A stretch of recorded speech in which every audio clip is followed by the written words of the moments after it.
What's going on? It's your boy DMV back with another one, doing a rare boxing video because, as you guys know, I am a huge boxing fan. I probably like boxing probably more than I like football. I've never been a boxer. I do work out and I do boxing and stuff of that nature, but as far as one of the combat sports out there, man, it's something that I've respected the most because in order to get in that squared circle, you can't play the sport. You have to be all in when you're in there, man. I know that over the course of however long we haven't necessarily gotten all of the fights when we wanted them at the moment that we asked for, but as of late, man, look, Showtime is going to put on crazy events over the next few months. You got Spence Ugas, you got Tank and Rolly. That is what it is, but we got another unification bout as far as undisputed at the 154 with Charlo and Castano, and it'll be a second fight amongst those guys, and there's going to be a plethora of other fights with other networks. Top Rank is going to have Devin Haney and Cambosos. That's going to come up, and that's going to be pretty much an undisputed fight right there. There's a whole bunch of boxing going on right now, and this is going to be excellent. But that's not why we're here today. We're here to talk about Spence and Ugas at AT&T Stadium tonight, man. And I'm excited about it because, as you probably already know from looking at my videos, because one of the main guys that I always talk about is Errol Spence Jr.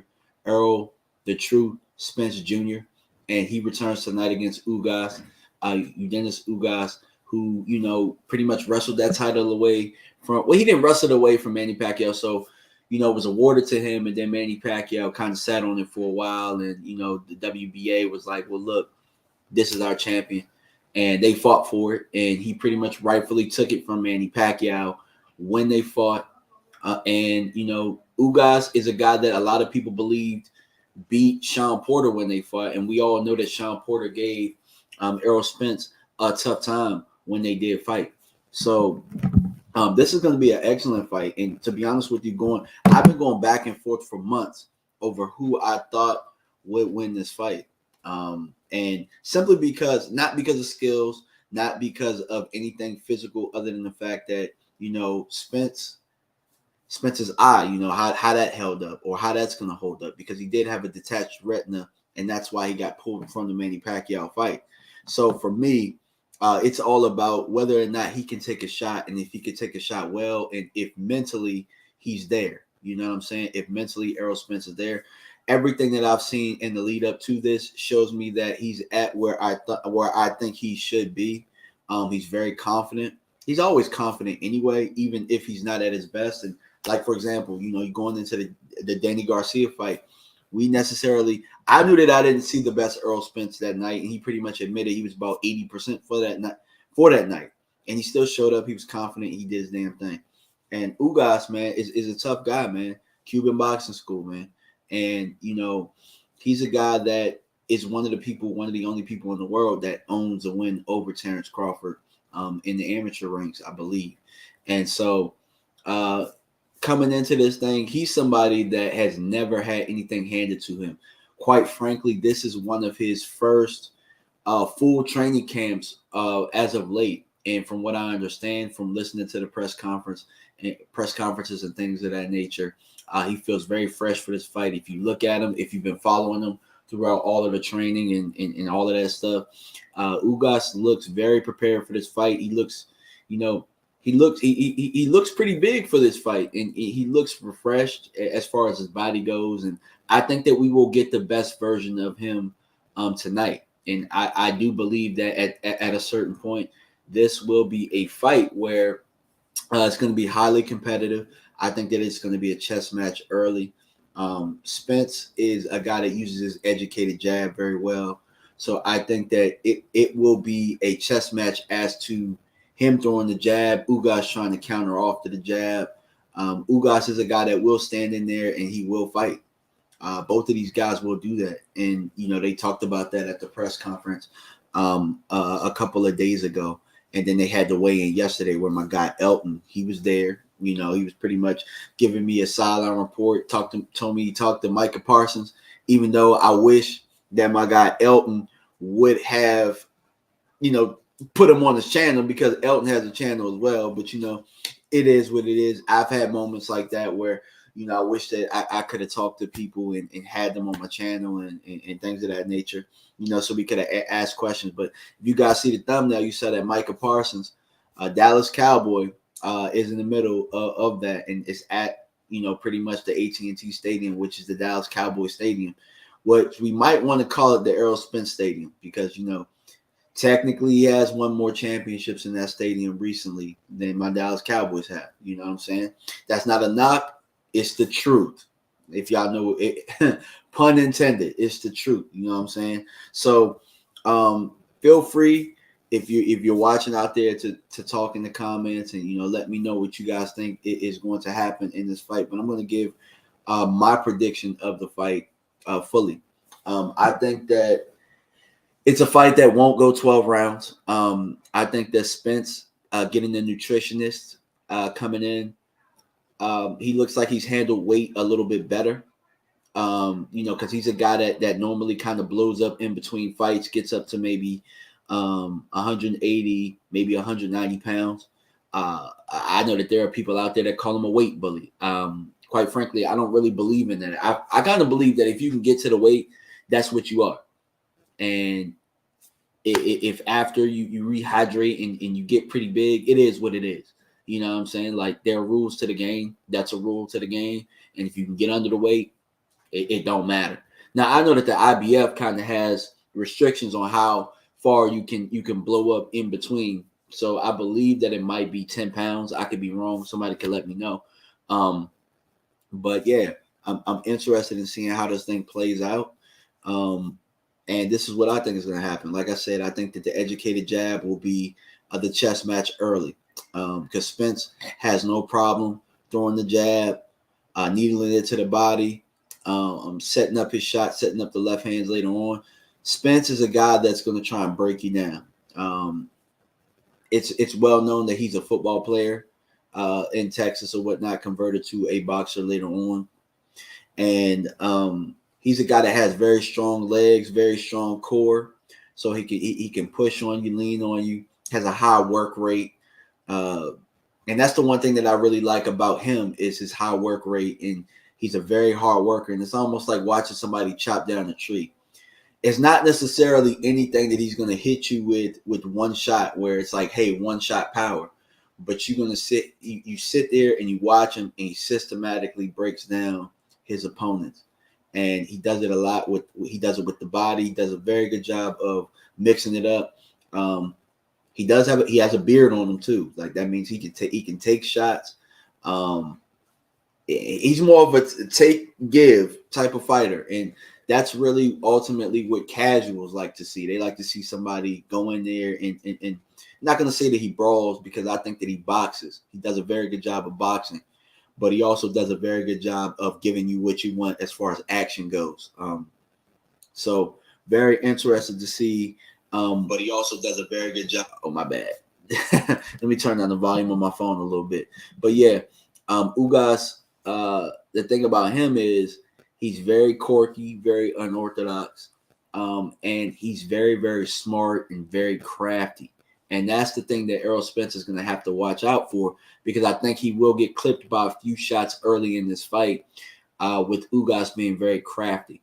But the thing that kind of stands out to me when I actually look at this fight is that I think that Ugas in the press conference, not so much in the weigh-in, but the press conference, kind of conceded to Errol Spence. And that kind of happens when you get somebody around somebody where there's a little bit more alpha in them than the other. Now, don't get me wrong. Anything can happen. He can clip Spence with a shot. And you know, Spence maybe not react to it as well as we think. But I don't know if I believe that Ugas believes that he has a shot in this fight. Now, he is a guy that has 4 losses, and we can say that they're, you know, all controversial. But there is something about a guy who's lost before and a guy who has not lost before. And the thing about Spence is, while I don't believe he's as confident as he was pre-accident, he's still pretty confident in his abilities. He works really, really hard. He does not cut corners. You know what I'm saying? Even if he blows up in between fights, he does not cut corners. He actually works really, really hard. Has always worked hard. He's always in the gym. As far as being able to get that work in there, him and Derek James have a great relationship.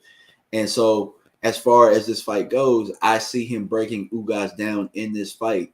And I think once he starts to, up that work rate after, they start, wrestling around a little bit and they get past the chess match aspect of it, where I know what you're going to do. You know what I'm going to do. I think that Spence is going to up the work rate a little bit. And I think that it's going to be a little bit too much for Ugas. And, my buddies will tell you, we talk about this a lot. I was on the side of Ugas winning this fight, just simply because I just didn't think that I didn't think that Spence's eye, I wasn't sure about the eye, so I had some reservations there. And then I also just believed that with how things were going with the fight and, not having not having as much motivation behind the Crawford fight after this, not knowing what was going to go over there, I just kind of felt like it could be a night of the upset. But knowing that Terrence Crawford is out of that contract, knowing that Terrence Crawford is signed with PBC and that fight could happen, I think that adds a different chip on the shoulder for Spence. And I think that he's going to be the best version of himself tonight. And also knowing that probably Terrence Crawford, I've been hearing reports that he's not going to show up. How the hell does he not show up and not try and sell that fight? I just don't buy that. I think that he will be there. I think that, for me, I think that the question was whether or not he's going to crash the post-fight. You know what I'm saying? Is he going to show up, crash the post-fight, and actually start selling the fight for the winner? And I think that that's probably my buddy Dwight talks about this. If you guys know Dwight Hamilton talks about this, or he said this, and I couldn't agree more. What sells the fight any more than him jumping in the ropes and these guys going, not necessarily John, but really giving the world what they want to see. I haven't checked the numbers on what that backstage confrontation was like, a couple of years ago, but the last time I checked, that was at 4 million views. The last time I checked, anytime me and a casual boxing fan, we're talking and we're on the street, that's the fight that everybody wants to see. I don't give a damn what people talk about with money this and money that. That's the fight that everybody wants to see. That's the number one fight on the radar. We already got Fury and Wilder 3 times. The only other fight at its peak that is at this where it's at its peak now is Joshua and Wilder, and that's still a coveted fight, but it's not as coveted as what we're looking at now, where we got 2 guys in their primes. And not only that, but it for the first time in boxing history, or the 4-belt era, the undisputed welterweight championship is on the line, and that goes down in history. So I just, at this point now, it has to happen. So you get an early start on the winner and Crawford and them setting up a fight. I just believe that logically that's where we at. But the question is, will Bud crash the post-fight? I think if Bud is allowed in the ring, I think Bud will show up, and I think that he will. Now, I know that there's already been some Twitter beef. There's already been Twitter beef for years. But I know that Crawford's sister was talking a little bit. And, when Spence said at the weigh-in yesterday that he's coming for Crawford after this, this is what they've been waiting for. This is what I've been waiting for. A lot of people, I've been giving Spence a little grief, even though he's my favorite fighter, because I've been wanting him to say he wanted to fight Terrence Crawford. That's all I've been asking for. You know what I'm saying? That's all I've been asking for. I just really wanted him to want it as bad as I wanted. And I think that at this point now, with all of the business and stuff being knocked out of the way, some of the obstacles, I think that now we see an ending to what we've all been wanting. And maybe that is the start of more fights getting made, because we know that, the 135 division is a hotbed.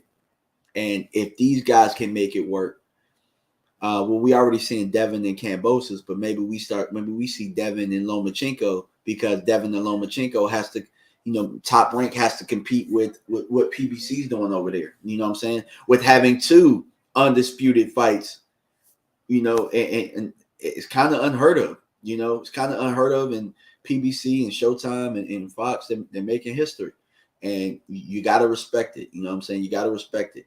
But I personally believe that Bud, if he's allowed to, if security is allowed to, I think Bud shows up. I think he's in the ring. I think we all get what we want. I think that he was expecting Errol Spence to do his last fight with Sean Porter, and that didn't happen. So I think Bud shows up. I think if Spence is the winner, he's not going back down. I know for a fact if Ugas is the winner, he's not going back down. Ugas wants to smoke, y'all. Now, I don't know if he believes he's going to win this fight he's fighting, but he fighting it, ain't he? And he might not even believe that he can beat Crawford, but I know he wants to smoke. I know he's not afraid. I know he's not afraid to make fights happen. And that's kind of what I like about Ugas. And, that's one thing that I do like about him. He ain't afraid of it. You know what I'm saying? He ain't afraid. But that's all I wanted to do, man. I wanted to get on live. I wanted to, share my prediction. My prediction is I believe that